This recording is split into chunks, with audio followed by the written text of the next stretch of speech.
अब as assistant director training जो है वो वर्क कर रहा हूँ पंजाब प्रोसिक्यूशन डिपार्टमेंट में। It's about 11 years. और आज हज़रत इस्लाम का कौल है कि तुम में से हर एक वो शख्स उस्ताद है जिसने मुझे एक लफ्ज भी सिखाया। तो मैं आप लोगों से आज सीखने आया हूँ, क्योंकि मैं भी लॉ का स्टूडेंट हूँ। तो आप लोग मुझे, आप अपना नॉलेज शेयर करेंगे, मैं अपना नॉलेज शेयर करूंगा, तो हमारे साथ आसानी हो जाएगी। पर वो आते साथ ही मुझे जिशान साहब ने ये कैद करके बिठा दिया है, तो मैं बैठने वाला बंदा नहीं हूँ, मैं तो चल फिर के पढ़ाने वाला बंदा हूँ। तो वो नॉलेज शेयर करने वाली बात, सर की मेहरबानी के सर ने इतना लंबा टॉपिक दिया है जो कि 2 घंटे में पूरा करना मुश्किल है। और मेरी अब एक्सपर्टीज यही होगी कि मैं 2 घंटे में उसको जो है वो सारे को कंप्लीट करूं।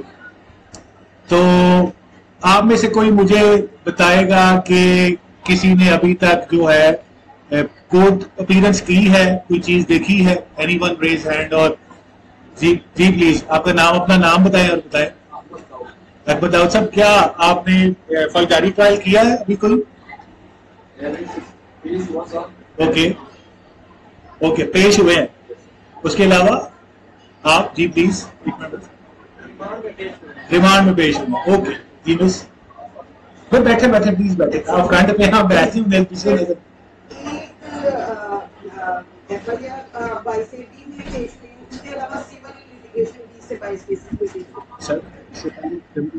नहीं पहला। चले क्रिमिनल लॉ को शुरू करते हैं। क्रिमिनल लॉ जो है जी, आप अच्छा, क्रिमिनल लॉ जो है वो बेसिकली सेट इनटू मोशन कब आता है? Anyone can answer? एफआईआर। अब एफआईआर जो है उसका एक तरीका है कि वो एफआईआर है क्या। बेसिकली एफआईआर तो एक मेयर पीस ऑफ पेपर है, उसमें बता दिया गया। पर जो हमने सीखा उसमें काफ, जो किताब वाला काफ है, उसमें हमने उसको 4 निकाले, कब, कहां, क्यों और कैसे। अब जब आप एफआईआर पढ़ेंगे तो आप उसमें देखेंगे कि कब क्या, मतलब कब कैसे शुरू होता है। जैसे वो कहता है कि मैं आज इस तारीख को ऐसे ऐसे बैठा हुआ था। कहां, किधर बैठे हुए थे, क्या कर रहे थे और क्यों बैठे थे? जा रहा था, कोई चीज ला रहा था, कोई आगे चल रहा था। और कैसे, फिर क्या हुआ। वो कैसे जो है वो एक्ट ऑफ ट्रांजैक्शन है, क्रिमिनल जो एक्ट होता है एफआईआर के अंदर। चोरी हुई है, कत्ल हुआ है, रेप हुआ है, वो सारा सेट इनटू मोशन आता है। और वो क्यों हुआ है, उसका वजह क्या है, और वो वजह जो है वो बड़ी इंपॉर्टेंट है। और एफआईआर में सबसे इंपॉर्टेंट चीज है मोटिव। मोटिव बेसिकली क्यों पे मुनसर है। आप इसको इंग्लिश में ले जाओ, उसकी ट्रांसलेशन कर लो कि व्हेन, हाउ, कैसे, कब, कैसे, कहां, वेयर, वो आप उसको करें। आप उसको देखोगे, जब आप एफआईआर को इस स्टांस से पढ़ना शुरू करोगे तो आपको एफआईआर का स्टांस क्लियर हो जाएगा। अब उसके बाद ये स्टेजेस ऑफ क्रिमिनल प्रोसेस है बेसिकली, और इसकी 3 स्टेजेस हैं जो कि 1994 SCMR 2142 में बताई गई है। एक एडमिनिस्ट्रेटिव स्टेज है, दूसरी जुडिशियल स्टेज है, और तीसरा उसका एग्जीक्यूशन फेज है। कोई मुझे ये बताएगा कि ये एडमिनिस्ट्रेटिव स्टेज क्या होती है? सर, हाँ, ओके, ठीक है, गुड। मिस, नो जी प्लीज। अच्छा, ओके, दाऊद साहब,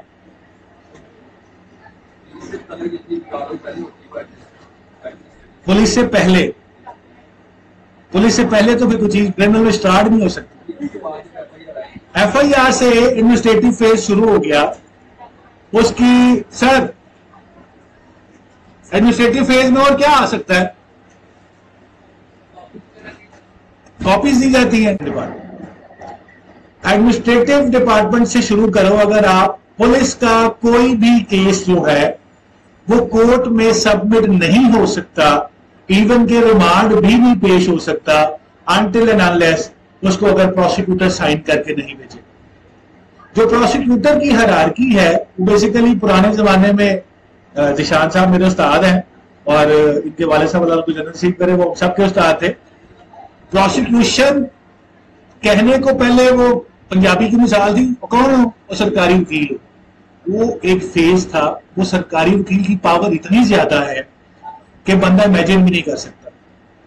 पूरी दुनिया में जजेस जो है वो रिजाइन करके प्रोसिक्यूशन डिपार्टमेंट ज्वाइन करते हैं, खास तौर पे यूएसए में और यूके के, just because of their power. हमारे पास इतनी पावर्स है कि हम लोग किसी भी केस को विड्रॉ कर सकते हैं, किसी भी केस को स्टॉप कर सकते हैं, किसी को बरी करवा सकते हैं, किसी को सजा भी दिलवा सकते हैं। अब आगे चलते हैं। ये जो एग्जीक्यूशन जुडिशियल स्टेज है उसमें हमारा पूरा ट्रायल आ गया कि एडमिनिस्ट्रेटिव स्टेज है, जुडिशियल स्टेज है और एग्जीक्यूशन स्टेज है। इस तीनों स्टेजेस में 3 डिपार्टमेंट्स एट स्टेक हैं। कौन कौन से? पुलिस, प्रोसिक्यूशन और जुडिशरी। ये 3 डिपार्टमेंट पिलर है बेसिकली हमारे, और चौथा पिलर हमारा एडवोकेसी का। ऑब्वियसली बात है, अगर वो नहीं होगा तो ये तो पूरा नहीं हो सकता। अब क्रिमिनल ट्रायल है क्या बेसिकली?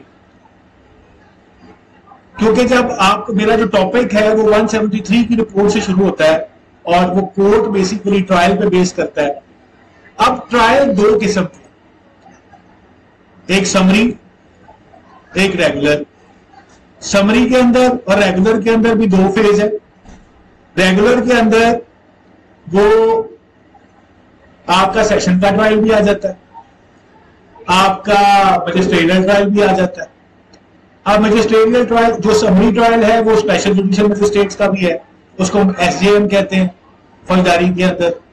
उसमें आपके पिटी ऑफेंसेस आ जाते हैं, उसके अंदर आपके प्राइस के ऊपर मजिस्ट्रेट्स के ऑर्डर आ जाते हैं। बहुत सारी चीजें जिनकी सजा जो है वो 3 माह से कम है, उसका पिटी ऑफेंसेस, उसको हम समरी ट्रायल कहते हैं, जहां देर एंड देन सजा भी दी जा सकती है। लॉ इतना वास्ट है कि आप उसको, मेरा नहीं ख्याल कि मैं आज तक, अगर मेरा 19-20 साल का तजर्बा हो गया तो मुझे रोज कोई ना कोई नई बात, ये मैं अपना मेजर साथ लेके आया हूं, मैं 20 साल से इसको साथ लेके चल रहा हूं कि मुझे कोई भी प्रॉब्लम आएगी तो मैं उससे देख के बताऊंगा, और मैं जब भी सेक्शन पढ़ूंगा वो हर दफा मुझे नया इंपैक्ट देगा, क्योंकि इट डिपेंड्स अपॉन प्रोपोजिशन कि आपके पास वो क्या चीज आई है। आप वकालत के अंदर जब भी किसी सेक्शन को पढ़ोगे वो हर दफा आपको नया इंपैक्ट देगा, और जरूरी नहीं है कि आप मेरे से एग्री करोगे, आपकी इंटरप्रिटेशन अपनी है, दाऊद साहब की इंटरप्रिटेशन अपनी है, लेडीज अपनी इंटरप्रिटेशन करेगी कि वो अपने मुताबिक उस सेक्शन को पढ़ेंगी, और हो सकता है जब हम आपस में बहस करेंगे तो हमने तो कोर्ट को कन्विंस करना है ना, तो वो हम अपनी इंटरप्रिटेशन से उनको, दोनों चीजों को जो है, दोनों इदारों को जो है कन्विंस कर सकते हैं। लिहाजा लॉ कभी भी स्टैग्नेंट नहीं रहा, वो ट्रेवल करता है और हर दफा चेंज होता है।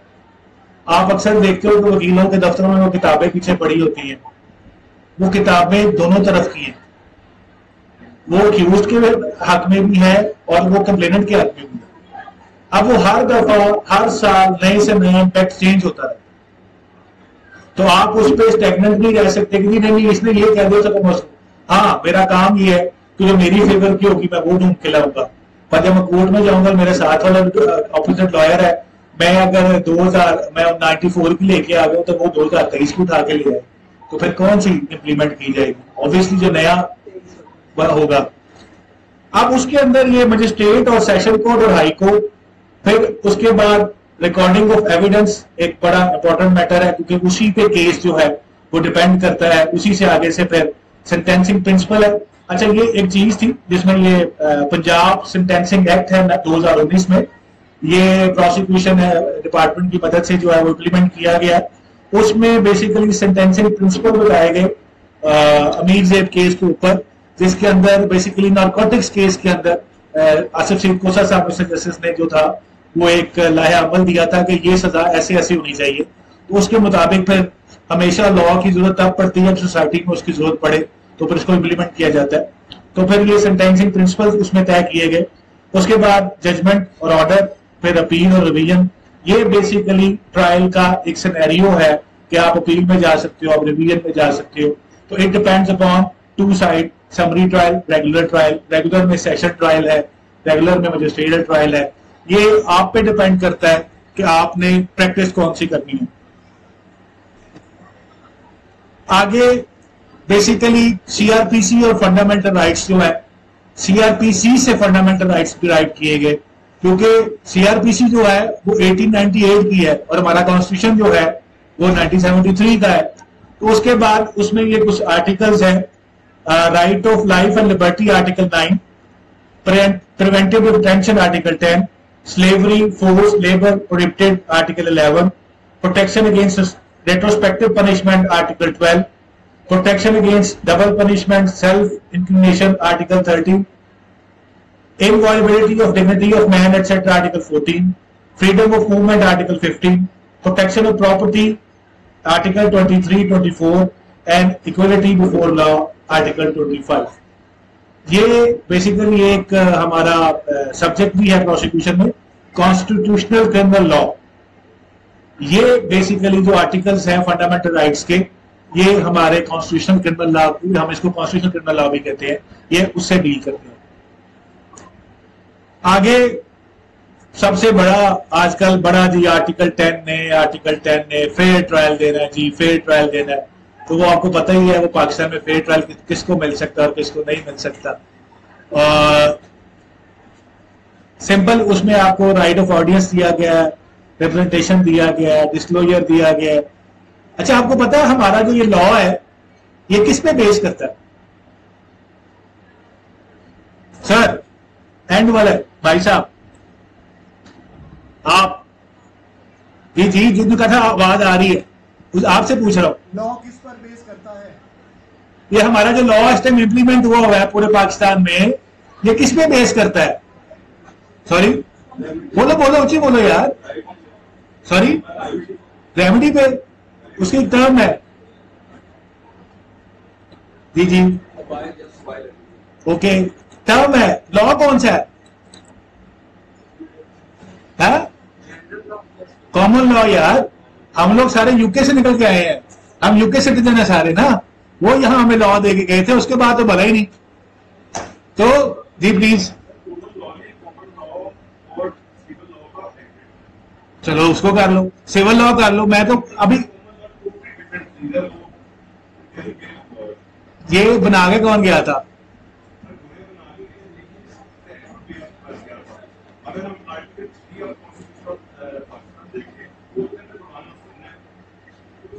वो तो आपका प्रियम्बल भी कहता है, कुरान सुन्नत को बीच में नहीं लेके आना। वो कुरान सुन्नत तो रहता है, वो और चीज है। वो जब आप जब वकील बनोगे ना, तो वो कुरान सुन्नत के अलावा हमारा कोई लॉ इंप्लीमेंट हो ही नहीं सकता। वो तो पढ़ी लिखी बात है। पर आप देखो 1898 सीपीसी, सीआरपीसी, 8082 पीपीसी। पीपीसी में हमने सिर्फ अपने सेक्शन डाले, बाकी ऑलमोस्ट अगर आप उनकी फाइन की हाथ देखो ना, तो फाइन उस तो और कहीं चल रहा है, 50 रुपए, 100 रुपया, क्या वक़्त है। वो तो हमारा ये अब जो पार्किंग वाला वो भी नहीं लेता, ठीक है। तो वो चीजें डिफर करती हैं टाइम टू टाइम, पर हम लोग सोए हुए हैं, हम लोग मक्खी पे मक्खी मारे। सर 2015 में हमने सीआरपीसी में अमेंडमेंट प्रपोज की थी सर, वो आज तक पड़ी हुई है, वो सीआरपीसी में अमेंडमेंट्स नहीं हो सकती। 173 में, 154 में, रेस्ट में, डिटेंशन में, सब में। बाद में इनको याद आता है जब ये खुद पकड़े जाते हैं कि नहीं नहीं ये वो चीज होनी चाहिए थी, वो आज तक नहीं हुई। तो लिहाजा लॉ तो डे बाय डे चेंज होना चाहिए वक्त के साथ। बस अभी 164 जो है ये आया जो क्यूएसओ के अंदर, जिसमें उन्होंने मॉडर्न डिवाइसेस को डू एडमिसिबल कहा। तो चीजें डिफर करती रहती हैं। ये है बेसिकली। नजर आ रहा है सारों को पीछे, थोड़ा लाज कर दो।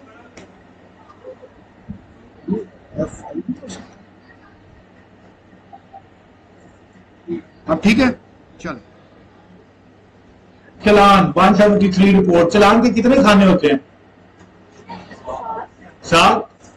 कैसे कैसे? किसी ने देखा आज तक? नहीं देखा? देखो फिर, ये वो है, ये मैंने इंग्लिश में किया हुआ है। बेसिकली पुलिस रूल्स के अंदर फॉर्म नंबर 25.56 क्लॉज 1 के अंदर चालान दिया गया है। वो तो बाद में उसको उर्दू में छापा गया है ना। बेसिकली ये फॉर्म है चालान का, जिसके अंदर आप सबसे पहले मुद्दई का नाम बता देते, उसके बाद आप खाना नंबर 2 में, अच्छा खाना नंबर 2 का कोई कॉन्सेप्ट है किसी के पास? जी प्लीज।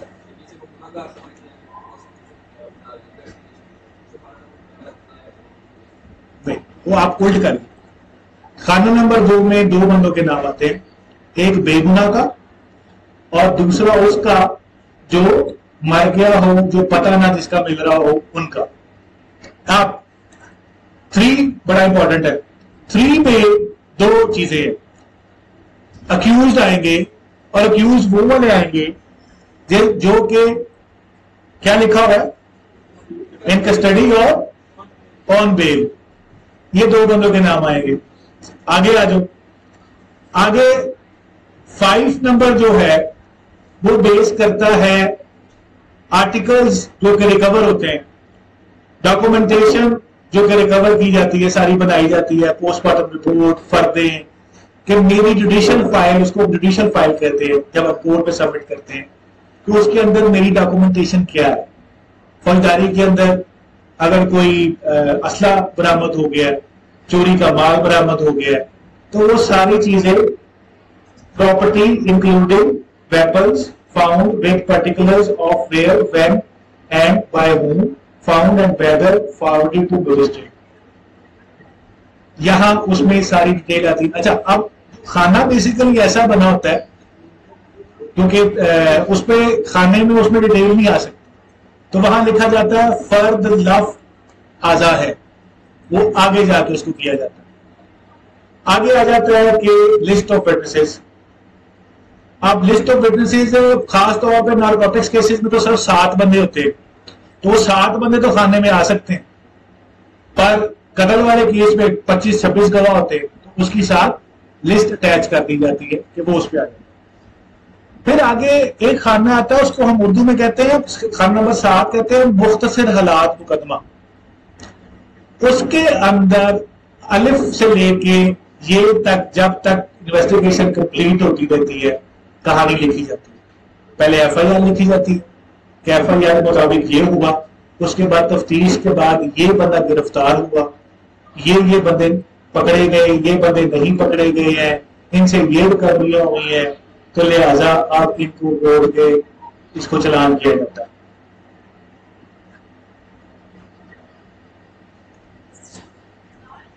अच्छा ठीक है, अच्छा जी प्लीज। नहीं लिखा, रिकवरी का नहीं लिखा, मुलजम उसके सिर्फ जस्ट उसको टच करके निकल गया। रिकवरी मेमोज और डॉक्यूमेंट लगाए हैं सिर्फ 7, उसमें ये जिक्र नहीं किया कि उससे किसे रिकवर हुआ है। 5th में सिर्फ हमने डॉक्यूमेंट बताना है कि डॉक्यूमेंट है, 7 के अंदर बताना है किससे किस डेट को गिरफ्तार रिकवर किया था। वो मुख्तसर लाते हैं मुकदमा में। जरा एक दफा बताइएगा इधर से, खास तौर पे खाना नंबर 2 में किसका नाम मेंशन होना चाहिए, किसका होता है? एक मिनट जरा पीछे से। चलो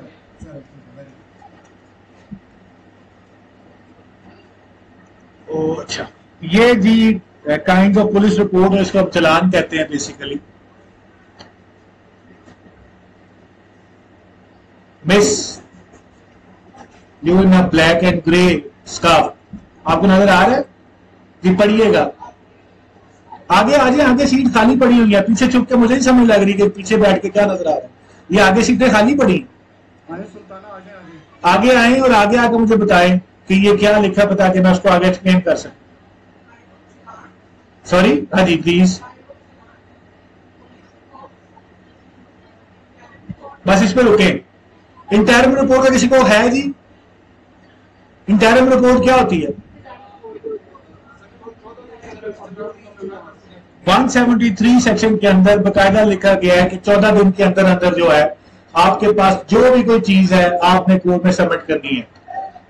जब थे ना चीफ जस्टिस इफ्तिखार मोहम्मद चौधरी साहब, उन्होंने बहुत सारी जजमेंट दी और बहुत सारा हमें तंग किया कि जी 14 दिन के अंदर interim report is just because of जैसे ही बंदा रिमांड से जुडिशियल होता है ना, तो उसका वो 344 के अंदर पोस्टमेंट और जजमेंट चलती रहती है, चलान आता नहीं है, तो वो 14 दिन के अंदर चलान पेश करके वो अपने आप को प्रोसिक्यूशन को सेव करना चाहते थे कि जी आप 14 दिन के अंदर चलान पेश कर दें इंटरिम रिपोर्ट का, कि आपके पास जो भी कोई चीज है आप पेश कर।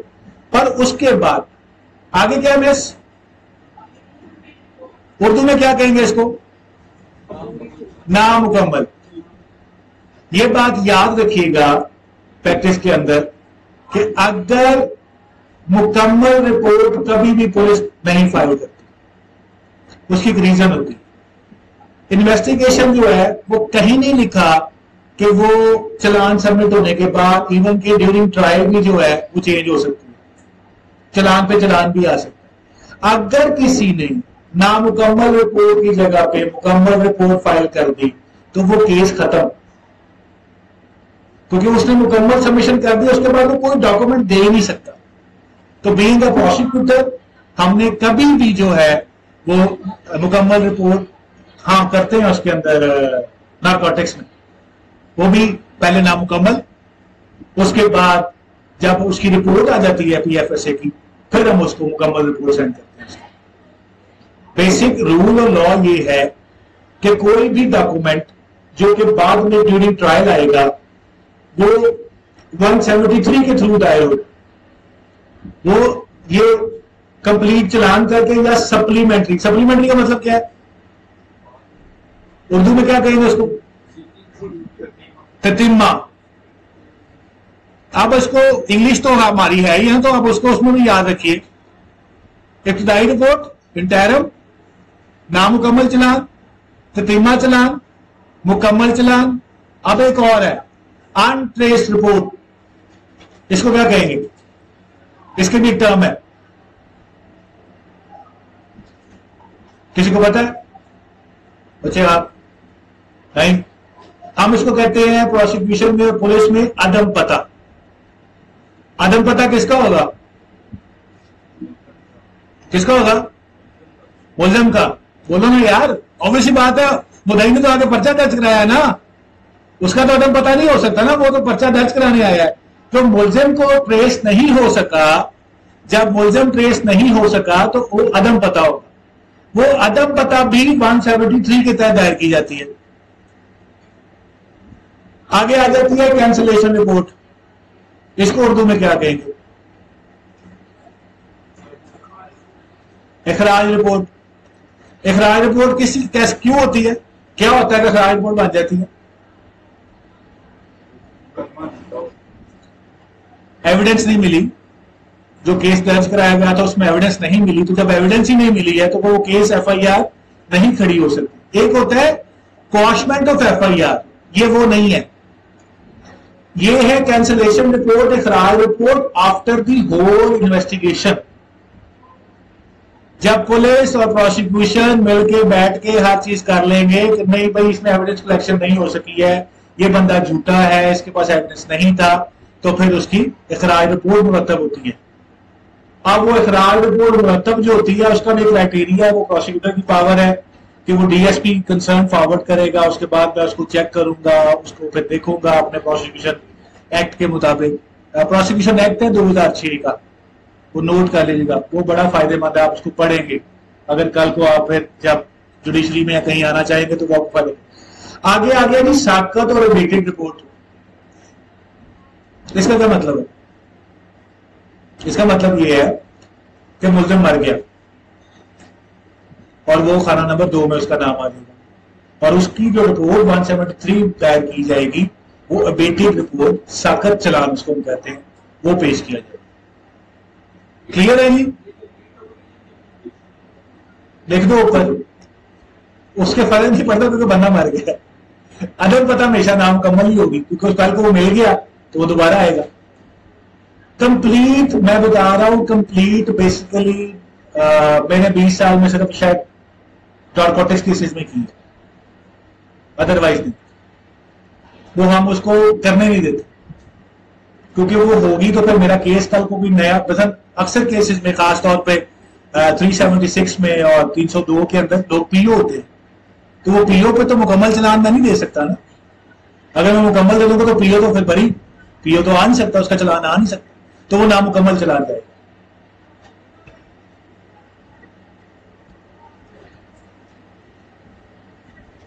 अब है स्टेज, जी जी प्लीज। ततीमा चलान, ततीमा चलान जैसे मैं बता रहा था आपको कि मैंने नामुकम्मल चलान दिया हुआ है, उस नामुकम्मल चलान में प्रोसीडिंग चल रही है।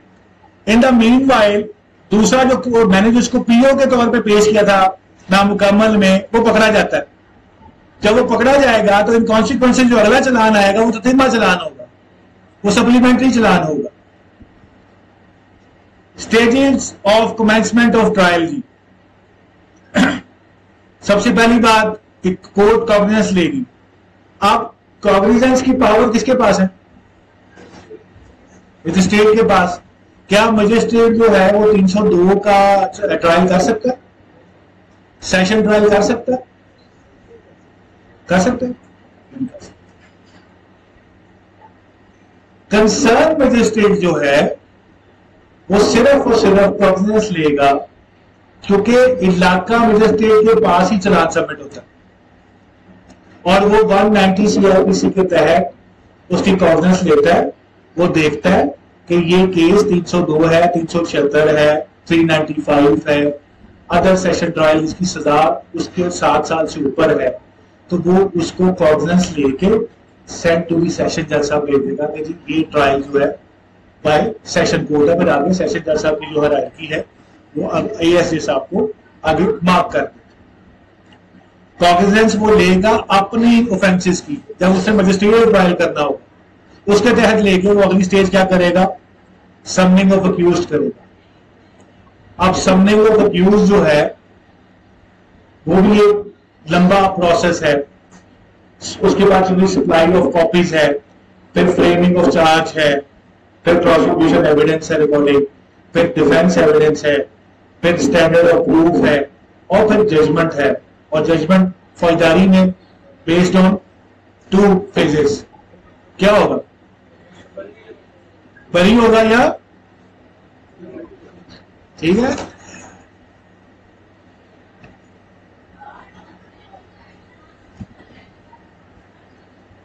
दाऊद ये पढ़िएगा प्लीज।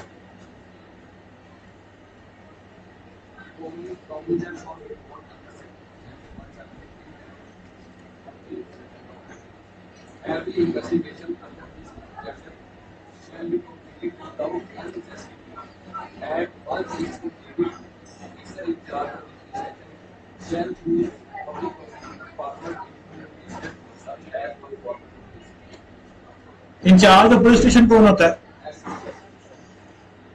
ऐसे जो इन्वेस्टिगेशन करता है। तो ऊंची बोलो ना यार, मैं इतनी ऊंची बोल रहा हूँ, पीछे वाले बोलो। नहीं करता, कौन करता है? आईओ। आईओ कौन हो सकता है? रैंकिंग क्या है? क्या जरूरी है कि 302 की एएसआई कर सकता है? नहीं कर सकता, सब इंस्पेक्टर करेगा। अब यहां आके किताबों से बाहर निकल के प्रैक्टिस में आओ। प्रैक्टिस में जब आओगे तो हर थाने की अपनी हायरार्की है, मैन पावर की कमी है, चीजों का फर्क है, उधर से वो ऐसे भी काम कर ले। और खास तौर पे जो हमारे नारकोटिक्स के केसेस है उसके अंदर बहुत सारे। आगे please. If investigation is not completed within 2 days from the date of reporting the FIR, the officer in charge of the station within 3 days of the expiry of such forward an interim report. जैसे हम पहले बात कर रहे थे कि internal report जो है वो बेसिकली इसके तहत उसने करनी है 14 दिन। उसके बाद उसको 3 दिन का लॉ टाइम और देता है कि जी वो 17 दिन कर ले और उसको जरूर पेश करे। पर अब वही बात कि लॉ मेकिंग अथॉरिटी जो हमारी है वो जो जजमेंट दे दें उस पे इस पे चलता रहता है। Being a prosecutor internal report बहुत कम आती है, नहीं आती, हमेशा चला नहीं आता जब बंदा जुडिशियल हो जाता।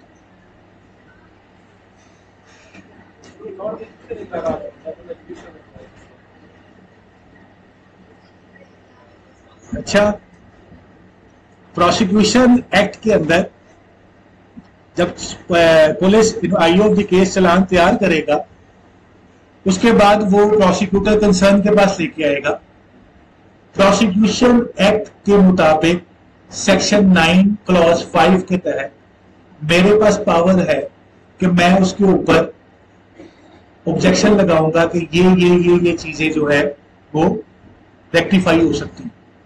ये तुमने face of the file prima facie उसके ऊपर मौजूद है, पर तुम उसको मिस कर गए।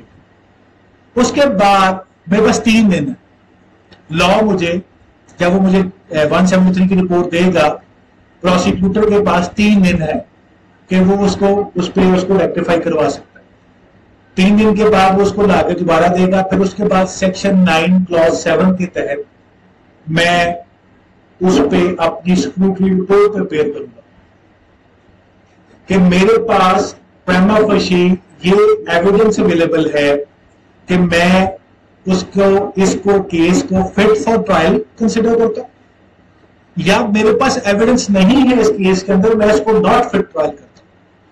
Not fit for trial and fit for trial, real prospect of conviction for fit for trial. अब नंबर ऑफ चीजें ऐसी हैं कि मेरा प्रोसिक्यूटर उसको रिकमेंड कर दे कि ये ट्रायल है, इसमें सजा होनी चाहिए।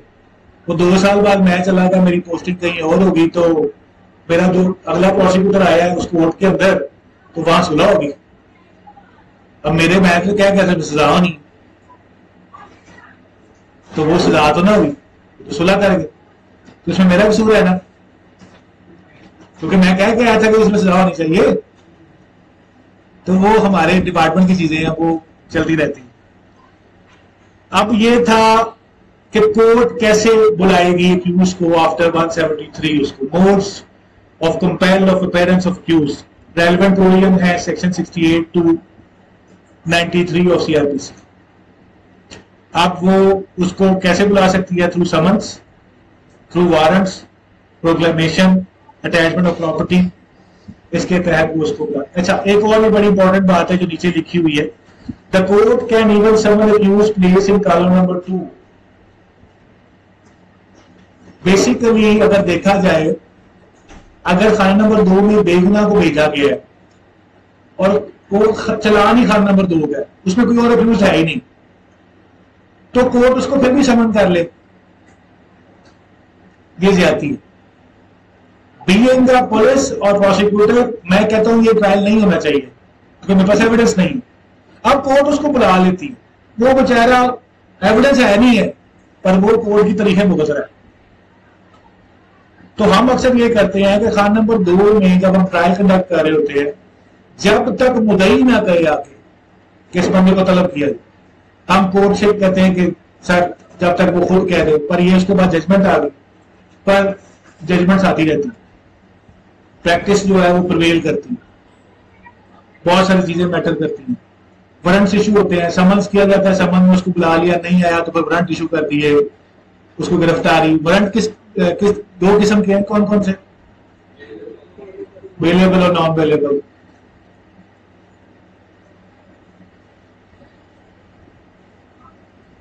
यहाँ पे बहुत चीज है, 4 कैटेगरी आजकल शेड्यूल कोर्स की जो है ये कोर्स उन्होंने प्रैक्टिस देखी है, तो इवन के आईडी कार्ड भी ब्लॉक कर देती है, बिल्कुल। वो जैसे मैंने 164 का बताया आपको, तो उसके तहत बहुत सारी चीजें चेंज हो रही है ना ग्रेजुअली, पर सीआरपीसी में अमेंडमेंट नहीं आई है। पोस्ट को तो वो फिर वो ना एक चीज होती है, उसको हम कहते हैं एसआरओ, गवर्नर इशू कर दे, हमारे चीफ जस्टिस साहब इशू कर दे, बैठे प्लीज, डायरेक्शन इशू कर दे, कोर्ट के करेंगी। एफआईए का जो ट्रायल है यही है, पर उसमें जो बेसिकली चीजें चल रही है उनके पास टेक्नोलॉजी है ना, क्योंकि एफआईए का केस ही सारा साइबर क्राइम पे कर रहा है, तो वो ऐसे करती है, बंदा ना है तो वो आईडी कार्ड। अब आहिस्ता आहिस्ता आहिस्ता इस पे जो है सेशन कोर्ट में, क्योंकि एफआईए में केस अगर देखो 1000 है तो सेशन कोर्ट में लाख है, तो फर्क है चीजों का।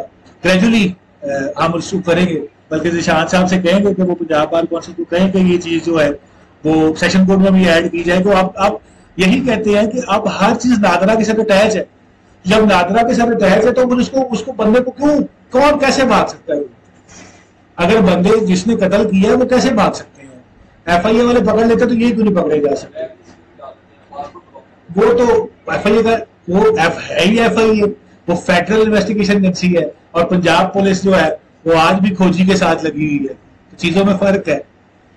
अच्छा, ये ना सप्लाई ऑफ कॉपीज है जो कि दो तरह से की जाती है, मजिस्ट्रियल ट्रायल में और सेशन ट्रायल में। 241 है जो मजिस्ट्रियल ट्रायल का है, और 265C जो है वो सेशन ट्रायल का। अब उसमें क्या क्या दिया जा सकता है? ऑब्वियसली बात है, उसको मजे की बात यह है कि जैसे ही केस दर्ज होता है और केस दर्ज होने के बाद फाइल बननी शुरू होती है तो वो दोनों वकीलों के पास होती है, और फिर भी कोर्ट से करा खर्चा करोगे करवा के दो, तो वो क्या देता है? वो एफआईआर देता है, वो मीमो देता है, वो 161 की स्टेटमेंट देता है। तो ये सप्लाई ऑफ कॉपीज बेसिकली इसको कहते हैं। सप्लाई ऑफ कॉपीज दिए बगैर चार्ज फ्रेम नहीं हो सकता, ये लॉ की डिमांड है। तो लिहाजा पहले चार्ज फ्रेम कर, जब पहला स्टेज क्या है? कॉग्निजेंस। दूसरी स्टेज क्या है? नो, आएगा तो देगा ना, समन्स, उसको बुला लिया, उसकी हाजिरी लग गई। अगली स्टेज क्या है? Supply of copies. आगे आ गया फ्रेमिंग ऑफ चार्ज। अब फ्रेमिंग ऑफ चार्ज जो है वो सेक्शन 221 टू 239 ऑफ सीआरपीसी है। अगर चार्ज को वो समझना चाहेगा, कोई पढ़ना चाहेगा, तो वो जब तक खुद नहीं पढ़ेगा, जब तक उसको खुद केस नहीं आएगा कि चार्ज में क्या फ्रेम करना था, चार्ज में कैसे करना था, ऑल्टर कैसे करना था, ज्वाइंट कैसे करना था, सेपरेट कैसे करना था, इट डिपेंड्स अपॉन केस। जैसे अभी कल रिसेंटली एक हमारे लीडर की बेल हुई है इस्लामाबाद से, तो उसमें ऑफेंसेस बहुत सारे लिखे हुए थे। परसों पिछले हफ्ते एक जस्टिस साहब ने हाई कोर्ट में ऑर्डर किया कि मैं कहता हूं कि जितने केस छुपा के भी रखे होंगे उसमें भी गिरफ्तार नहीं करना। आईसीए दायर की, और आईसीए दायर करने के बाद डीबी ने उसको सस्पेंड कर। अब तो अगर इस चीज, अब जैसे ऑफेंस है, सेम ऑफेंस हो जाए एक नेचर के, 379 वाला थेफ्ट है तो 380 भी साथ उसमें भी थेफ्ट आ जाती है। अब सेपरेट ऑफेंसेस अगर आ जाए, अब सेपरेट ऑफेंसेस क्या है? 302 के साथ सेक्शन 34, उसके साथ अनलॉफुल असेंबली 148 149, तो ये सेपरेट ऑफेंसेस है, पर जाएंगे एक ही जगह, ट्रायल एक ही होगा। 302 में सजा तीनों 302 34 और 148 50 25 सजा मिलेगी, पर ट्रायल एक होगा, चार्ज एक फ्रेम होगा, और चार्ज जजमेंट से पहले भी जो है वो ऑर्डर किया जा सकता है, क्योंकि 221 से लेकर 239 तक उसमें आप जब पढ़ोगे ना इलस्ट्रेशन, तो आपको मोर क्लियर होगा कि एक चीज है जो कि एविडेंस के अंदर आई। खास तौर पे हमारे अक्सर क्या करते हैं पुलिस वाले, मेरे घर पे फलाना बंदा आया और उसने आगे एंटर होके तो मुझे मारा और मेरी गाड़ी का शीशा तोड़ दिया और ये चला, तो उसने क्या किया जी, मुझे मारा, 324 मेरी जान को खतरा, 324 लगा दी, ठीक हो गया। अब मैं रो रहा हूं, एफआईआर में क्लियर कट कह रहा हूं कि वो बंदा मेरे घर आया, तो घर आने का क्या है? ट्रेसपास। अगर वो ताला तोड़ के आया तो क्या है? हाउस ब्रेकिंग बाय नाइट और लर्किंग हाउस और ये सारी चीजें। अब पुलिस वो नहीं लगा रही, 452 नहीं लगा रही। तो ये चीजें जो है, जब एविडेंस, पुलिस अगर आपको तंग करती, मतलब पुलिस तंग करती है, पुलिस नहीं करती, वो कहती है अच्छा देखेंगे। उसके बाद हमारे पास इख्तियार था 2014 तक कि रिमांड पेपर आया, रिमांड पेपर के ऊपर मैंने देखा, एफआईआर पढ़ी, मेरे पास प्रोसिक्यूटर के पास पावर है तो उसको एफआईआर दी जाती है। जैसे ही एफआईआर दर्ज हो गई तो इंसान प्रोसिक्यूटर से कॉपी जाती है, डिस्ट्रिक्ट हेड को कॉपी जाती है। प्रोसिक्यूटर की वर्किंग ये है कि वो एफआईआर पढ़ेगा और देखेगा कि ये ऑफेंसेस ठीक हो गए। पहले पावर थी, मैंने खुद भी किए, कि हम लोग रिमांड पेपर के ऊपर ही ऑफेंस ऐड और चेंज कर देते थे।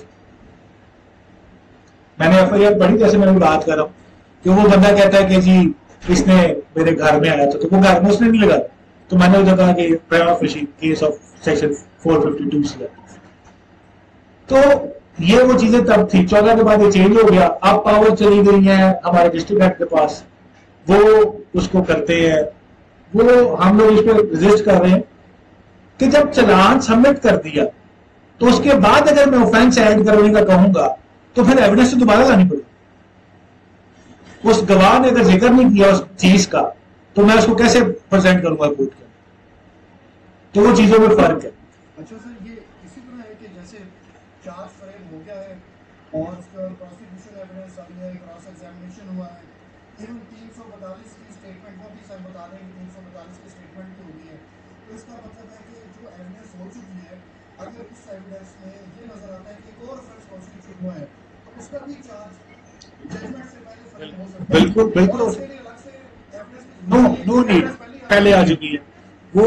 Good question sir, thank you very much. अब उसमें क्या है कि वो अगर एविडेंस में वो चीज आई है, न्यू चीज इंट्रोड्यूस हो चुकी है और वो एविडेंस में चीज आ गई है, तो इसका मतलब है एविडेंस की जरूरत नहीं, मजीद एविडेंस की जरूरत नहीं है।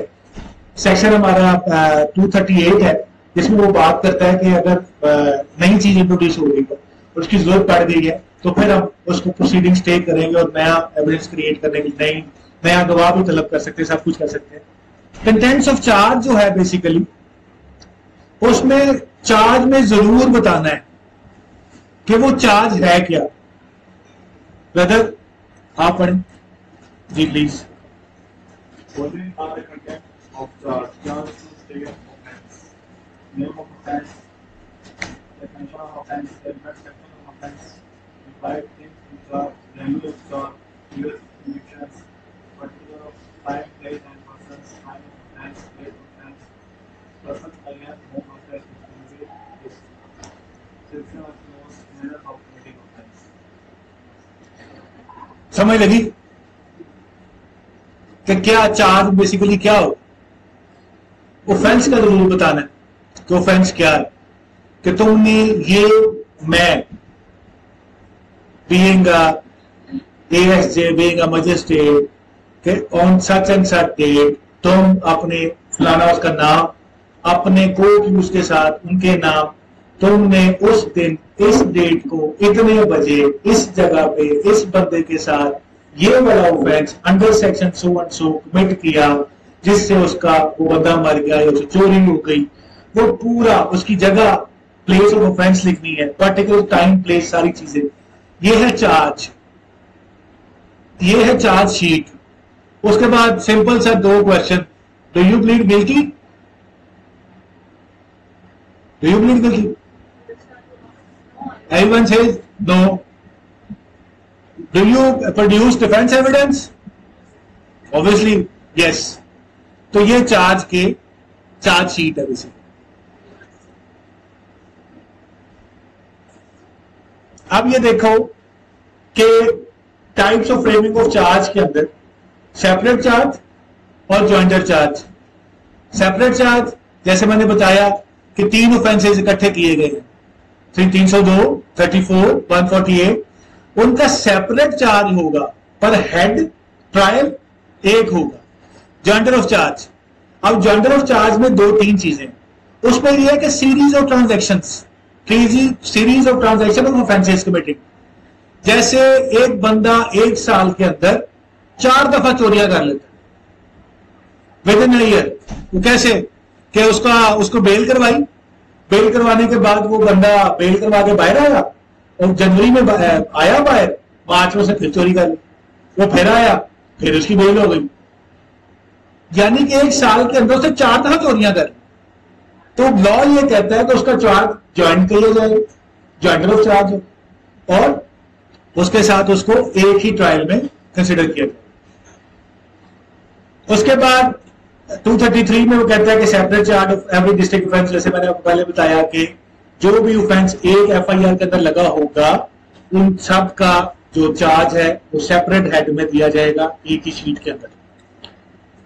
एक्सेप्शन ऑब्वियसली बात, ज्वाइंटर ऑफ चार्ज जैसे मैंने आपको बताया कि उसके चार्ज ज्वाइंट कर लिए जाएंगे तो उसकी सीरीज ऑफ ऑफेंस कमिटिंग जो है वो एक होगी।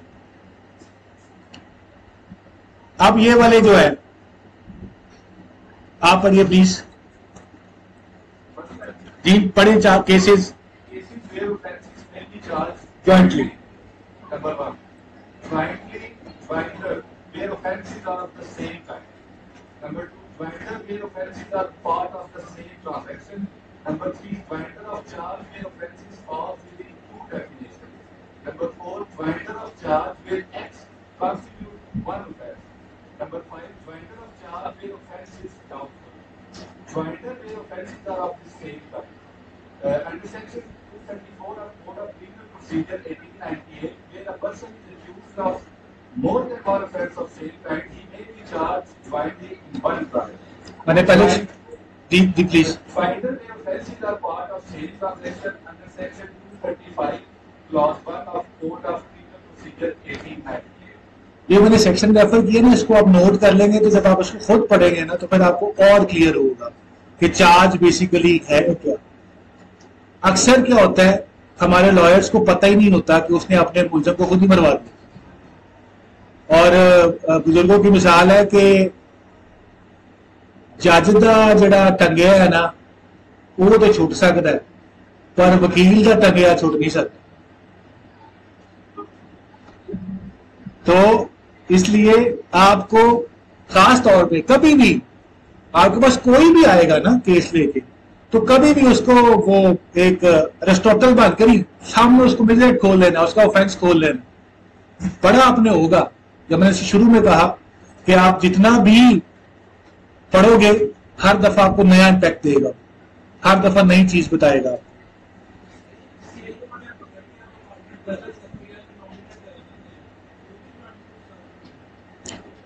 सीरीज ऑफ सेम ट्रांजैक्शन की बात कर रहा हूं मैं, जो आपका क्वेश्चन उससे रिलेटेड। सीआईए पकड़ती है, पर्चे ऑलरेडी दर्ज हुए हैं। अच्छा, अब उसमें सोने पे सुहागा क्या होता है कि जब वो बंदा गिरफ्तार भी है वो वाला पर्चा पुलिस पे डाले था, लेकिन वो तो गिरफ्तार था उस टाइम। मैं गिरफ्तार था सॉरी, उस टाइम मैं गिरफ्तार था, मेरे पे वो पर्चा भी डाल दिया।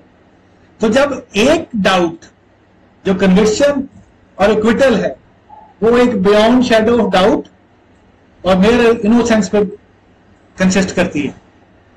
सीआईए जो करती है वो उसके पास ऑलरेडी पर्चे पड़े होते हैं, और वो फिर होता क्या है बेसिकली, वो इंकिशाफ पे होता है। वो इंकिशाफ पे क्या होता है कि वो कहता है हाँ भी 10, वो कहता है हाँ मैंने वो भी चोरी की थी, मैंने वो भी, मेरे साथ वो भी था, वो भी था। वो फिर उसको करते हैं। पर एफआईआर एक और चीज, हाँ चले ये भी रिमांड की बात कर रहा था मैं पहले, आपको बता दूं उसमें एक जिले के अंदर एक बंदे पे 100 एफआईआर भी हुई है, उसकी रिमांड डेट क्या हो सकती है? एक जिले के अंदर और एक थाने के अंदर। एक जिले में 100 है, उसी जिले के एक थाने में 15 है एफआईआर उस बंदे पे, तो क्या पुलिस हर केस के अंदर उसका रिमांड ले सकती? इकट्ठा लेगी सर? नहीं, वो चार्ज नहीं है, रिमांड में चार्ज नहीं है। अब आप ये देखो कि उसमें ये है, लॉ ये कहता है कि एक थाने के अंदर मैंने एक पर्चे में उसका रिमांड लिया, उसके बाद जब उसका 14 डेज पूरे होने लगे तो मैंने उसको, जज ने कहा इसको जुडिशियल कर दो, ठीक है, तो मैंने उसकी अगले केस में गिरफ्तारी डाल दी। और मतलब इस चीज को स्नब किया, ये चीज नहीं हो सकती, क्योंकि सोए तो नहीं हुए ना, आपके थाने के एफआईआर है ना, 14 थाने 14 एफआईआर आपके थाने की है, तो आप कैसे 14 दफा उसको 14 दिन पे रिमांड पे ले सकते? तो लिहाजा उसमें वो बार है। तो वो जो आप बात कर रहे हो ना कि उसके अंदर उसने इंकिशाफ में बताया, तो वो इंकिशाफ में गिरफ्तारी वो वाला थाना जो पिछले दूसरे जिले का था वो डालेगा, फिर वो 87 वो से अपना राहदारी रिमांड लेगा, वो चीजें डिफरेंट है। उसमें तब चार्ज नहीं है, वो जो गिरफ्तारियों वाले चार्ज नहीं है, चार्ज कोर्ट में जाके नहीं। नो, जब एफआईआर है ना अलग अलग तो बेलें भी अलग अलग, ये बात याद रखिए। वो आके लेके जाएंगे उसको, वो जुडिशियल में जाके तो जाएंगे, जुडिशियल जब उसको कर देंगे तो वो उसकी अपना कंसर्न इलाका मजिस्ट्रेट से जाके अपने थाने वाले से उससे जाके कहेंगे हमें उसकी गिरफ्तारी चाहिए, उधर से लेंगे।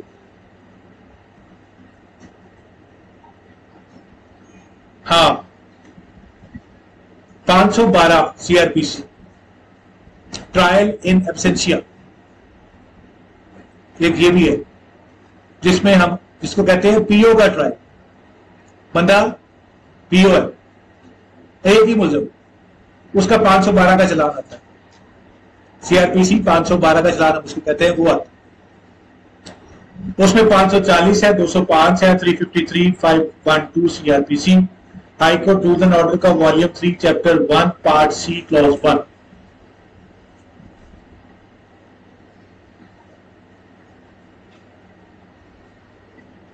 जनरल प्रिंसिपल है जी, बच्चे आप पढ़े, आप पढ़ो,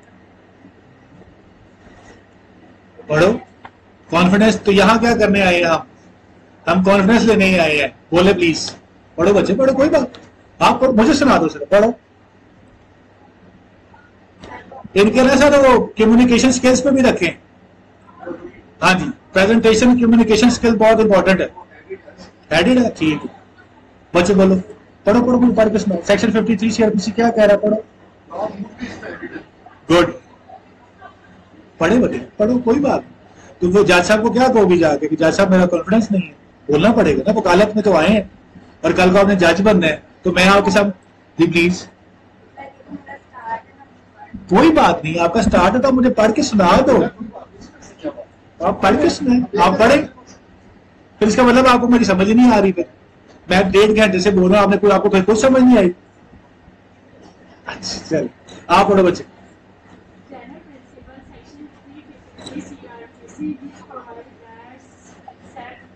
As otherwise.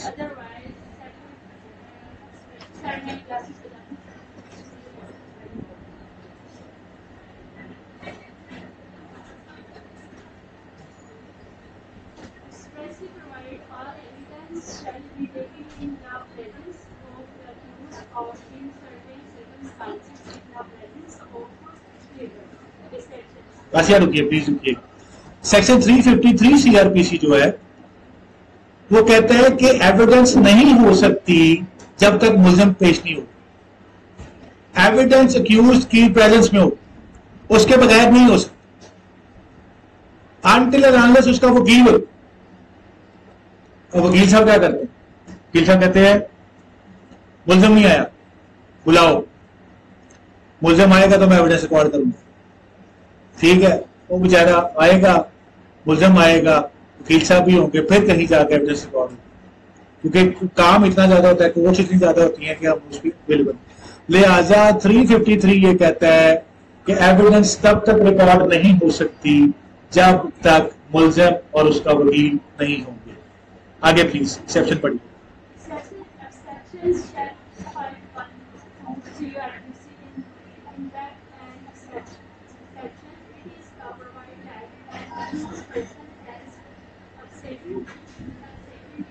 Absconded, absconded.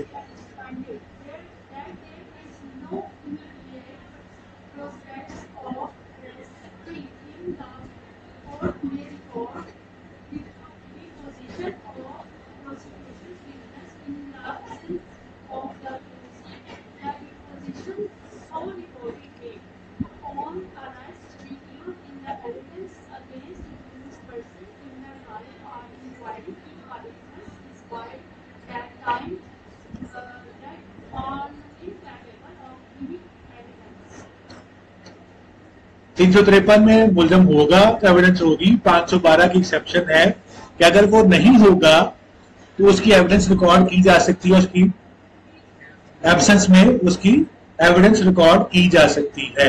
अब होता नहीं है, बहुत रेयर है जहां प्रोसिक्यूटर जो है वो विजिलेंट हो। खासतौर पर 302 में तो होता ही नहीं ना, क्योंकि वहां प्रोसिक्यूटर विजिलेंट भी हो तो जो मुद्दई है वो कहता है क्यों कल मुलजिम आएगा फिर भी आन दवा।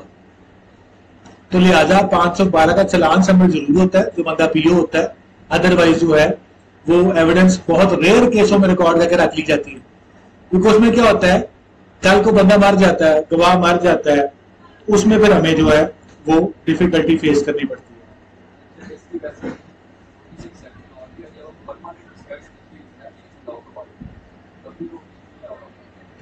वो परमानेंट उसकी हाजिरी के बाद होती है, ये पीओ है, वो एक्सेप्शन नहीं है, वो डिफरेंट चीज है। वो पहले आया है, वो आया तो उसको वो तो हाजिरी माफी दी ना आपने उसको, तो वो और चीज है। 548 क्या कहता है जी, मिस पढ़े। Section 548, number 1 here, there are 2 or more accused. They, number 2, that any of or more of such accused is or are incapable of remaining before the court. Number 3, the judge may dispense with body attendance of such accused who is absent. रुकिएगा in or रुकिएगा रुकिएगा, पढ़े sir, आपका question था, ये पढ़े। ये third point मेरा question है। आप AIIMS पढ़ो ना उसको। This section aims at giving three alternatives. One benefit to the exempted Jews, second benefit to the poor Jews on the trial, third benefit being the convenience of it. आगे Meaning of charge under section 548, clearly 1988-33, where tenants of accused is dispensed with under section 548, the charge can be paid in his absence. मिला जवाब। जब आपने उसकी हाजिरी माफी की दरखास्त दिलवा दी, जैसे कि हमारे लीडरों को मिल जाती है बहुत सारों, तो वो उसके बगैर भी चार्ज फ्रेम कर सकते, उसके बगैर भी जो है। पर एक और चीज याद रखिए, जब किसी अक्यूज की हाजिरी माफ की जाती है तो उसके बिहाफ पे उसके लॉयर को हर दफा पेश होना, वो नहीं गैर हाजिर हो सकता, वो अपनी जगह पे किसी प्रॉक्सी वाले को भी नहीं भेज सकता। तो लिहाजा 540A के तहत डिस्पेंस में करने के बाद अक्यूज घर पे बैठ के आराम करेगा, वकील फीस लेके मजे करेगा। आराम तो नहीं करेगा, किसी वजह से तो रीजन राउंड होगी। आप समझ सकते हो कि रीजन ही होती है।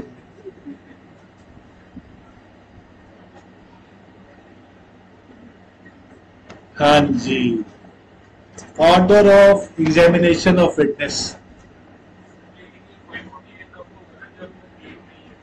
हाँ, वो देखे ना, पहले पॉइंट में था कि वो आया, आके उसने आके दरखास्त दी है, उसके बाद उसको हाजिरी माफी मिली। पीओ का तो वो 512 और है, 512 को ट्रायल इन एब्सेंशिया के तौर पे कंसिडर करेंगे, और 540 में डिस्पेंस विद की बात कर रहे हैं कि वो उसको हाजिरी माफी मिल सकती है।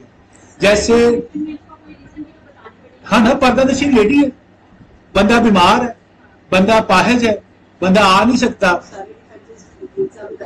तो वो आप उसका या वो एक तो फिर वो अभी जो बात कर रहे थे, बाहर तो बंदा जा नहीं सकता, आ जाके बीमारी होती है या पर्दानशीन लेडी होती है, ये दो चीजें मैटर करती हैं इसके अंदर।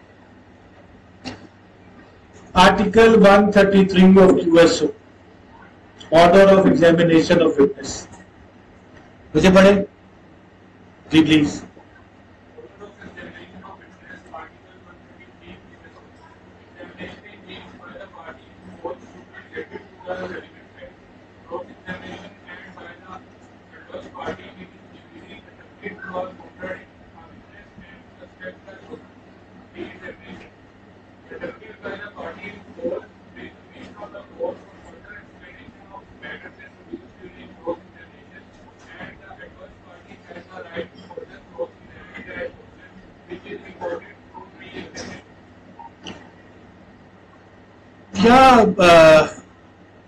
क्या इन्फेरेंस ड्रॉ करते हैं आप? बेसिकली एग्जामिनेशन इन चीफ किसको कहते हैं?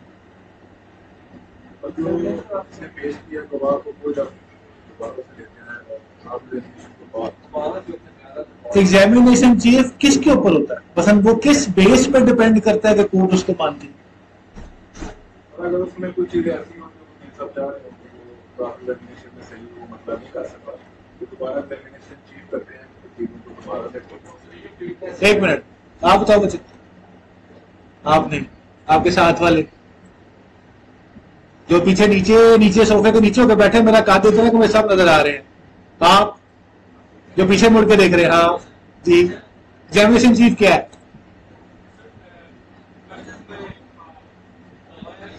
एग्जामिनेशन इन चीफ किसके ऊपर होता है? वो कौन सा एग्जामिनेशन चीफ है? किसका बयान? गवाह का बयान।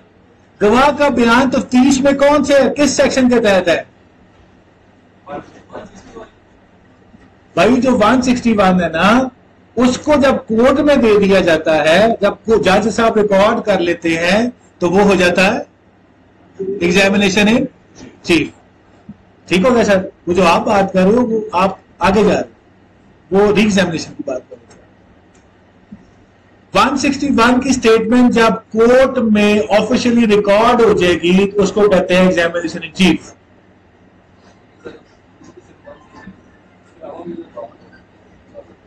उसके अलावा कैसे? आयोग ने क्या किया होगा? आयोग ने क्या किया होगा? आयोग का मतलब है कि पूरी की पूरी फाइल उसकी है, तो वो तो पूरी फाइल बताएगा। बाकी बंदे कहां से आएंगे? बाकी 161 के तहत ही आएंगे, उसके अलावा तो नहीं आ सकते। Thank you sir. डॉक्टर 161 की स्टेटमेंट नहीं देता, डॉक्टर की 161 की स्टेटमेंट नहीं होती। देखिए, फौजदारी ट्रायल के अंदर जो एक्सपर्ट है वो एक्सपर्ट ओपिनियन में आते, वो अपने उस डॉक्यूमेंट को एग्जिबिट करेंगे, और वो क्या होगा? उसका एमएलसी, उसकी पोस्टमार्टम रिपोर्ट, उसकी वो वाली चीज। एग्जामिनेशन चीफ हो गया जी। अब मेरे भाई ने जैसे बताया कि सर मेरे वकील साहब कुछ ऐड करना चाह रहे, नो, नेवर। 161 के बाहर वो जा नहीं सकता। अब उसमें क्या आएगा?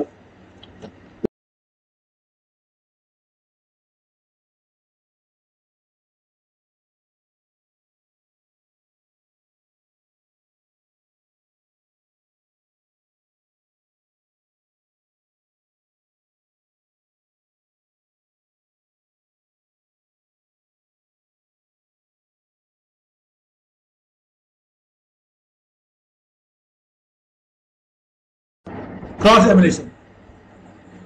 जी जी,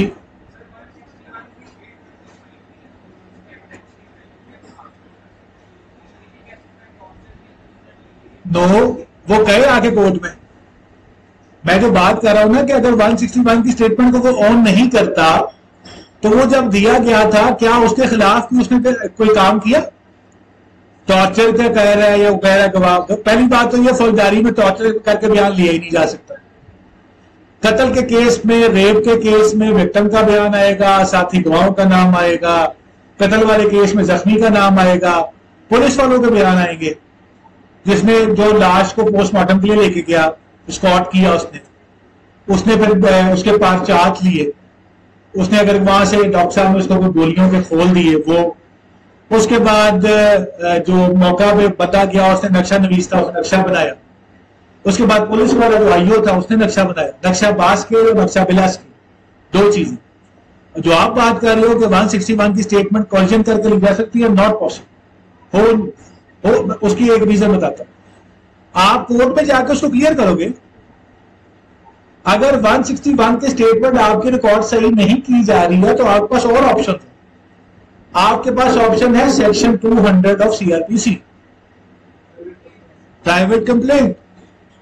अगर आप पुलिस की इन्वेस्टिगेशन से एग्री नहीं कर रहे हो, तो आप उसको प्राइवेट कंप्लेंट फाइल कर सकते हो कि जी मेरा ये बयान नहीं है, मेरा बयान ये है, पुलिस ये ले रही है।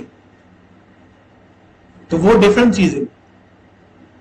एक क्रॉस एग्जामिनेशन के अंदर जितना प्रिसाइज होगा उतना ही आपका फायदा होगा।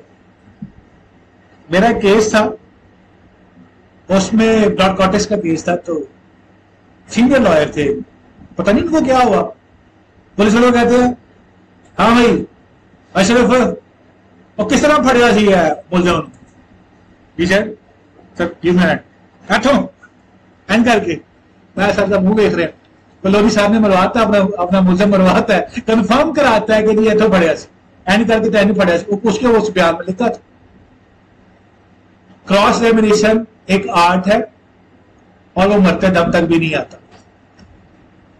It depends upon the case, क्या आपने पढ़ना क्या। मैं आपको यहां कह दूं जी क्रॉस एग्जामिनेशन ना सोचना भी ना, आपके पास प्रोपोजिशन आएगी। हाँ, क्रॉस एग्जामिनेशन की फेजेस जरूर है कत्ल वाले मुकदमात के अंदर। फिर सबसे बड़ी बात, आपको विटनेस की साइकी का पता नहीं। मेरे जैसा कान टूटा हो ना, जो बड़ा पढ़ा लिखा आपने तो समझता हो, वो आ गया अगर आपके सामने, तो वो अपने से बड़ा डेढ़ छाना बात, तो उसको बड़ा कुछ आता। आप उसको कैसे कैसे कैच करोगे कि वो आपको कोई चीज दे के जाए, आगे केस की बात निकाल के जाए। एक बंदा गांव से उठ के आए जो कि अनपढ़ अंगूठा छाप, आप उसको कैसे डील करोगे? एक एक्सपर्ट आ गया, आप उसको कैसे डील करोगे? ये है आर्ट, ये आपको खुद आना चाहिए। वो आर्ट क्या है? वो आर्ट ये है कि अगर पढ़ा लिखा बंदा आएगा, क्योंकि वो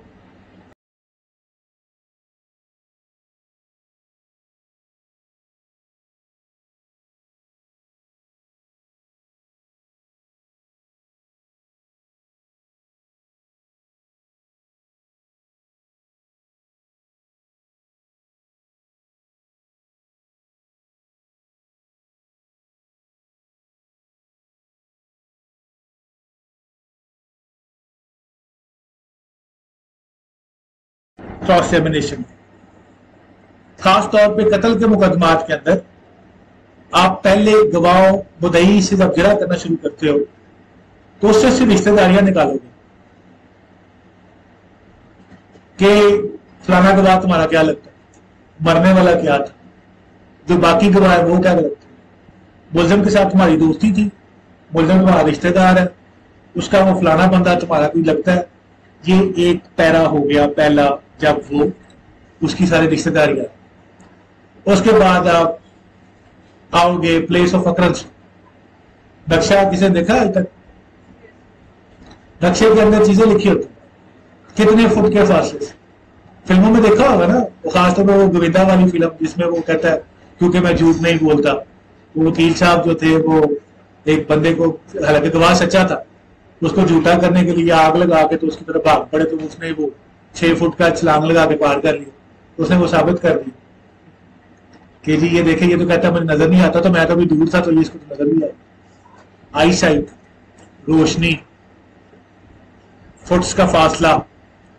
उसके बाद सबसे इंपॉर्टेंट चीज जो है वो है जो वेपन ऑफ ऑफेंस इस्तेमाल हुआ है, उसके बाद जो गोली चली है, उस गोली की वजह से जो बॉडी पे एंट्री और एग्जिट वुंड है वो कितने फासले से की गई, उसको प्रोजेक्टाइल कहते हैं। उसका मुताला करके आप कत्ल के मुकदमे में जाके जिरा करेंगे कि आपको पता हो कि अगर मैंने यहां से रख के इधर से रख के मुझे बेस ने इधर से गोली चलाई है तो वो इतनी स्पीड से आई है कि वो मुझे बर्निंग देगी, जला गई मेरी चीज। तो बर्निंग जब भी कभी जख्म में होगी इसका मतलब होगा कि वो करीब से मारी। दूर से आने वाली जो बर्निंग से क्या होगा, जो एंटर वुंड होगा वो छोटा होगा, पर एग्जिट वुंड जो होगा वो बड़ा होगा। क्यों?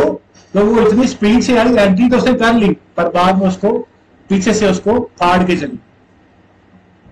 कई चीजें ऐसी हैं जो दूर से चले, जैसे उधर से गोली चले तो वो 7mm चले या 9mm चले या पिस्टल 30 बोर का चले, तो वो यहां तक आते आते हो सकता है बॉडी के अंदर ही रह जाए या एग्जिट वुंड लेके जाए तो वो छोटी लेके जाए। तो उसके लिए क्रॉस एग्जामिनेशन के लिए जरूरी है कि जो भी विटनेस आपके सामने आ रहा है आप उसको पहले स्टडी करके, सवालनामा तो मैं नहीं कहता, मैंने भी आज तक सवालनामा तो बना के नहीं गए हैं, रजिस्टर बनाते हैं, FIR का गवाह इसका भाई है, इसका ये, वो पहले सब निकाल लेते हैं, उसके बाद उसको फर्दर डिटेल्स में जाने के लिए तो उससे पूछ के आ जाते हैं। पर अदरवाइज जो चीजें हैं आप कभी भी ये कोई नहीं कह सकता, मैं अपनी बात तो चलो कोई कह सकता हो तो इधर आगे आ जाए, मैडम आप आगे आ जाए, आप आगे आ जाए, इधर आ जाइए, आप आगे आ जाए। इसको ना लाइन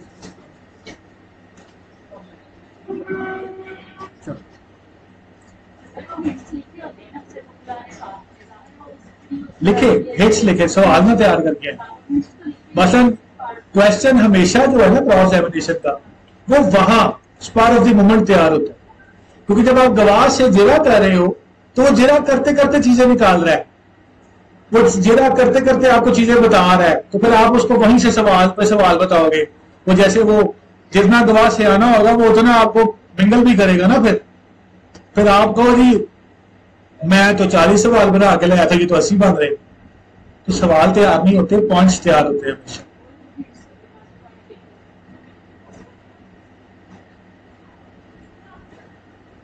हाँ,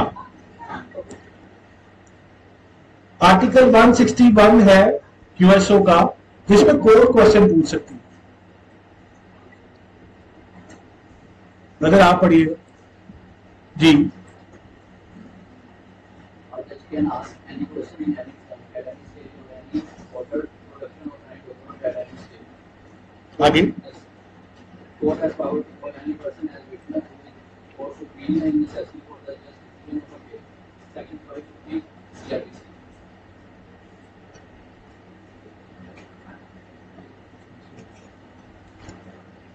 आप मुझे ये बताओ कि प्रोसिक्यूशन विटनेस को क्या कहते हैं, उसका एब्रीविएशन क्या है? पीडब्ल्यूज, डिफेंस को, कोर्ट को, ठीक हो। अब कोर्ट विटनेस कौन हो सकता है, किसके कहने पे आ सकता है? और कोई?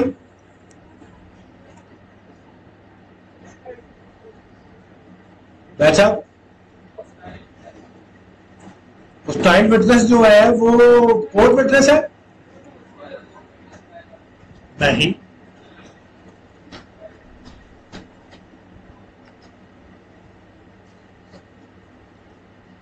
नहीं, मिस नहीं, मिस नहीं, सर सर बच्चे। तो फिर यार मैं फिर वही ना बात कि आप लोग पढ़ नहीं रहे हो, आप मेरी शक्ल देख रहे हो, आप इंजॉय कर रहे हो यार, लिखा है हर चीज लिखी है, तो लोग पढ़ नहीं रहे हो। वो हाथ खड़ा किया जी please, good, that's a good answer sir, please. आपका भी यही आंसर है, ये चीज। और सबसे बड़ी बात ये भाई एनी पर्सन लिखा है, पढ़ लो यार, मैं 2 घंटे भी बोली जा रही। वो court has power to call any person upon application, और कोर्ट खुद भी बुला सकती है। इसलिए 540 की दरखास्त देते हैं हम, वो प्रोसिक्यूशन भी देती है, वो डिफेंस भी दे सकती है। और खास तौर पे जब बात कर रहे थे कि ट्रायल के अंदर जब हम कंप्लेंट फाइल करते हैं तो उसके अंदर डिफेंस की तरफ से दरखास्त आती है, वो सारे CW के तौर पे ही आते हैं, उसी में डील करते हैं। मिस, कौन आ सकता है एज ए कोर्ट विटनेस? कोई भी। Thank you. किन्होंने? उन्होंने कहा था कि जो एक्सपर्ट होते हैं वो डिफेंस की तरफ से कहना चाहेगा तो वो उसको बुलाएगा। ऑब्वियसली बात है, वो डिफेंस तो उसने बुलाएगी जो एक्सपर्ट होगा, जो ना आ सका होगा। बस आप फर्ज करें कि एक केस, मैं बस बीइंग अ प्रोसिक्यूटर, एक केस में उन्होंने तफ्तीश चेंज करवाई और एसपी और डीएसपी साहब जो थे उन्होंने मुलजिम के हक में लिख दिया। हम कमी की तरह आ जाते हैं, हम उसको लिस्ट ऑफ विटनेस में नहीं लिखते, ठीक है। डिफेंस के तो फायदे की बात थी, तो डिफेंस जो है वो उसको एज ए CW कॉल करवाएगा, क्योंकि उसकी तो जिम्मेदारी लिखी हुई है, उसका एक पेपर मौजूद है, तो वो उसको उससे डील करवाएगा। हाँ, ओके। किसको नजर आ रहा है पीछे बैठा? ये क्वेश्चन पूछ रहे जी प्लीज। जिमनी, ओए वो तो बताई नहीं मैंने। पुलिस जिसको केस डायरी कहती है उसको जिमनी कहते हैं। किस सेक्शन के तहत लिखी जाती है? सेक्शन 172 CRPC, उसको उर्दू में जिमनी कहते हैं। पुलिस डायरीज को उर्दू में जिमनी कहते हैं। और क्रिमिनल लॉ के अंदर प्लीज, किसने किया जिमनी? कह रहे हैं कि वो कॉपी पुलिस वाले मैंने अभी शुरू में बताया था कि कॉपी सप्लाई तो करनी होती है, पर उससे पहले हमें ले ली होती है। नहीं, कॉन्फिडेंशियल नहीं, वो कोर्ट कैन कॉल, हम उसमें जिमनी बुला सकते हैं। इवन के पुलिस के रजिस्टर है। सर ये सवाल का जवाब ऐसे दिया जा सकता है कि कॉन्फिडेंशियल डॉक्यूमेंट कह रही है, ये क्या प्राइवेट डॉक्यूमेंट है कि पब्लिक डॉक्यूमेंट है? That is public document, not private document. Public document, public, उसमें एक केस की नोयत में सारे बंदे धर लिए गए। जी जी प्लीज प्लीज दाओ दाओ। हाँ वही बात कि किताबों से हटके अगर निकलेंगे प्रैक्टिस में तो चीजें बहुत सारी हैं, कवाकिब कुछ नजर आते हैं कुछ। अगर हम उस पे किताब पे रहेंगे ना तो फिर हम कुछ नहीं कर सकेंगे। किताब में जरूर मौजूद चीजें बहुत सारी मौजूद, पर उसको लेबोरेट आगे किया। एग्जामिनेशन ऑफ एक्यूज्ड, सेक्शन 342 और 340 क्लॉज 2, ये बड़ा इंपॉर्टेंट है। इंपॉर्टेंट इन द सेंस ये है, 340 क्लॉज 2 क्या है, तो बता सकता है?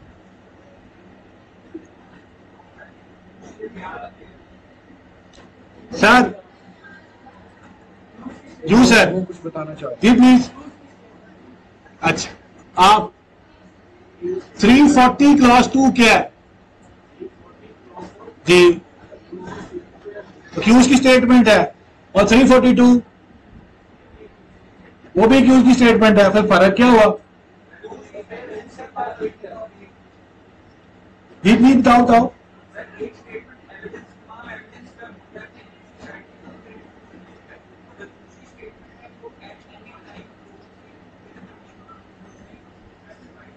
एट एनी टाइम नहीं है, क्वेश्चन आंसर ठीक दिया आपने। ये कौन बोल रहा है? हाँ गुड वन भाई। एक है विद ओथ और एक है विदाउट ओथ। डाइंग डिक्लेरेशन का कॉन्सेप्ट पता है ना सबको?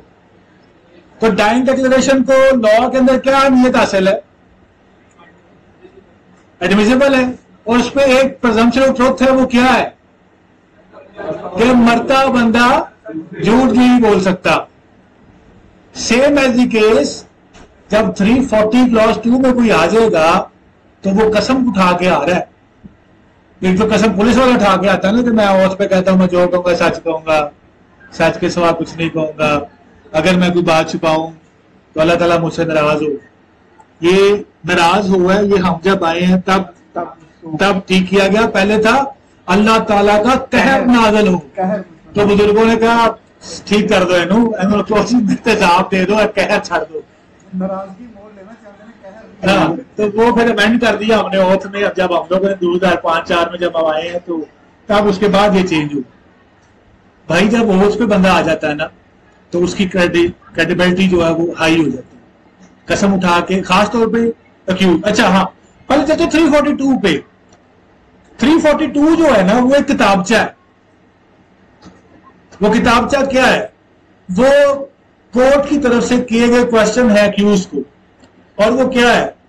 Have you heard and understand the evidence recorded against you.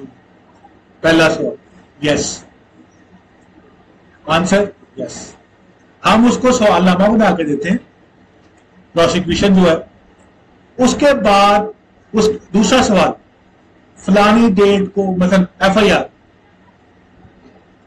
उसके साथ एग्जिबिट, तीसरा रिकवरी, चौथा ये गवाह, पांचवा डॉक्टर, छठवां ये, सारी एविडेंस का क्रक्स देते हैं उसको सवालनामे में। आगे उसका आंसर पूछते हैं। उसके बाद ये जो अब अगली बात है, उस क्वेश्चन में, उस क्वेश्चनर में पूछते हैं would you like to appear under section 340 clause 2। अगर वो कह दे यस, फिर वो आए। एट एनी स्टेज नहीं, जिस भाई ने कहा ना नो, इसके बाद एविडेंस रिकॉर्ड होने के बाद, पहले नहीं आ सकता। उसके बाद उसे पूछते हैं would you like to produce defence evidence. वो कह दे यस तो डीडब्ल्यू आ जाएंगे, वो कह दे नो तो फिर सेम इसी पे फैसला किया जाए। क्योंकि 342 में आना नहीं चाहता ना कोई। 342 एक मुलजम समझ सकता है कि 342 एक बहुत बड़ी चीज है, मुद्दई के गवाह नहीं समझ सकते। हमारा सिर्फ और सिर्फ D20 जरूरी है, और उससे कोई इन्फ्लुएंस ड्रॉ नहीं हो। मेरी अगली स्लाइड में लिखा हुआ, उसमें कोई इन्फ्लुएंस ड्रॉ नहीं हो सकता कि अगर उसने जवाब गलत दिया या सही दिया उससे कोई सजा नहीं हो सकती, उस चीज में सजा नहीं हो सकती। Section 3, accused has the right to be defended by a pleader. Accused can give evidence of oath or as his defense to disprove that allegation against him. Accused can be cross-examined. अगर 342 में वो आएगा तो वो जिला के लिए आ गया। मेरा ख्याल है ये जो सवाल पूछ रहे हैं उसका ये भी जवाब है। बिल्कुल। क्यों अपने आप को पेश करने की जरूरत है? क्यों? क्रॉस एग्जामिनेशन के लिए। खास तौर पे हमेशा वहां आता है जहां वो बंदा सच्चा हो, अक्यूज सच्चा हो, और डिफेंस को लॉयर ये कहेगा कि हाँ मैं 342 में आना चाहूंगा, 340 क्लॉज 2 में आना चाहूंगा क्योंकि मैं सच्चा हूं, मैं यहां नहीं था, मेरी कुकरी ऑफ एलिबाई थी, मेरे पास प्रूफ है कि मैंने ये नहीं किया, तो वो तब आते हैं। क्योंकि जब क्रॉस एग्जामिनेशन में छोड़ोगे तो ऑब्वियसली बात है चीज को मजीद खुलती जाएगी, केस और लंबा होता जाएगा, तो उससे अवॉइड करता है हर बंदा, पर सच्चा बंदा जरूर आता है। मैंने देखा है केसेस में काफी, जब कोई आ जाए 342 में तो केस का इम्पैक्ट कुछ और होता है। 342 तो एक मेयर एक खाना पूरी मैं कहता हूँ उसको, क्योंकि उसमें कोई ऐसी चीज नहीं, उसमें सिर्फ मैंने डॉक्यूमेंट पेश करना है। 2013 में मुझे इंटरव्यू के अंदर पूछा गया था, मंजूर मलिक साहब मजसी साहब ने पूछा था कि अगर 342 में कोई चीज पुट नहीं की गई, यानी कि वो एविडेंस में थी on the face of it, वो सवालनामा में पुट नहीं की गई, तो क्या वो एडमिसिबल है? मेरा आंसर था यस, और वो था एक्सप्लेनेबल, पर वो था वहां शुगल। बस वो सर कह रहे आगे से देखा हो सकती है, तो मैं पता ही नहीं है, साथ वाले जज में, तो वो एक शुगल था। कई चीजें ऐसी होती हैं जिनके आंसर यस और नो भी होते हैं, बट वो एक्सप्लेनेबल होते हैं, पर वहां की दफा टाइम नहीं होता। सर क्वेश्चन है सर? अच्छा, आर्टिकल 44 ऑफ क्यूएसओ में डील करता है ऐसे, वो भी 340 क्लॉज 2 को डिफाइन करता है। जैसे अभी आपने पूछा मिस ने, no adverse inference to can be drawn against an accused person for not appearing in a witness box in disproof of allegation against charges 2001 SCMR 41। अब ये 342 वाली जो बात कर रहा हूं मैं, बच्चे आप पढ़िएगा, आप ये साथ वाले साथ पढ़िएगा शुरू से। The court shell ask question, Court shall ask questions generally after the witnesses of prosecution have been examined and before the accused is called for his defense. The accused shall not be liable to any punishment if he refuses to answer such questions or if he gives the false answer to such questions. While regarding the statement of the accused under section 342 of CRPC, no oath shall be administered to the accused. If any piece of evidence is not put to the accused at the time of recording the statement under section 342 of CRPC, the same cannot be considered against him. अब देखें ये 2018 SCMR में 344 में जो मैंने 5 साल पहले बात की थी, उससे डिफरेंस है थोड़ी सी। वो कह रहे हैं कि कोई एविडेंस पुट नहीं किया गया था तो वो 342 में भी पूछा जा सकता, पर ऑन दी अदर हैंड एक चीज अवेलेबल थी रिकॉर्ड के अंदर, पर वो सिर्फ सवाल में नहीं आ सकती, उसकी एडमिसिबिलिटी क्या हो। अब जैसे मैं इसने कहा कि वो आंसर उसने देने हैं, the accused shall not be liable to any punishment if he refuses to answer such question और if he gives a false answer to such question. अच्छा, पता आंसर बेसिकली क्या होता है? It is incorrect. डिफेंस का answer होता है हर सवाल का इट इज इनकरेक्ट, तेरी रिकवरी हुई है, गलत है, ये मुकदमा ऐसे हुआ था, गलत है। सिर्फ उसका पहला सवाल होता है जवाब, have you heard me and understand the evidence recorded against you, कहता यस, बाकी सब वो कहता गलत है, नो इट इज इनकरेक्ट। उधर भी जाके एंड पे जाके वो would you like to produce defence evidence, उस पर हमेशा यस कह देते हैं शुरू में, वो चार्ज में पूछा जाता है ना, do you plead guilty, no, would you like to produce defence evidence, yes. अब उधर वो ये नहीं कह सकता नो, क्योंकि अगर उसने उधर नो कहा वो फिर आगे जाके काम खराब हो जाता, तो वो उसको नहीं कर सकता। सारा प्रोसीजर चल गया जी ट्रायल का, कहां से शुरू किया, जरा बुलंद आवाज से शुरू करेंगे। अब पहले क्या, पीछे से आवाज नहीं आ रही, सबसे पहले क्या, बीबियों की आवाज ज्यादा आप लोगों से, पीछे से आवाज नहीं आ रही। पहला स्टेज क्या है जी? पहली स्टेज क्या है यार? अगला ट्रायल कहां से कमेंस करेगा? 170 की रिपोर्ट की सबमिशन, उसके बाद क्या होगा? कॉग्निजेंस होगा, फिर समनिंग, फिर सप्लाई ऑफ, फिर फ्रेमिंग ऑफ चार्ज, फिर रिकॉर्डिंग ऑफ। फर्स्ट कौन सी? प्रोसिक्यूशन। दूसरी, तीसरा काम डिफेंस एविडेंस के दौरान 342, 340 की स्टेटमेंट, उसके बाद जजमेंट। जजमेंट क्या है? स्टैंडर्ड ऑफ प्रूफ क्या है? स्टैंडर्ड ऑफ प्रूफ का दो ही चीजें हैं, बियॉन्ड शेड ऑफ डाउट, एक बी एंड नो। Prosecution has miserably failed to prove the case leveled against the accused. Prosecution has successfully established the case against the accused beyond shadow of doubt. सजा दे दो, उम्र कैद 10 साल। अच्छा, एक और चीज भी है, कल को प्रोफेशन में होगा, जब केसेस होंगे तो नारकोटिक्स केसेस में अक्सर जो है ना वो करवा देते हैं, हम उसमें कन्फेशन करवा देता है वकील, डिफेंस लॉयर, सजा कम हो जाती, हालांकि वो प्रोसिक्यूशन गले पड़ जाता है।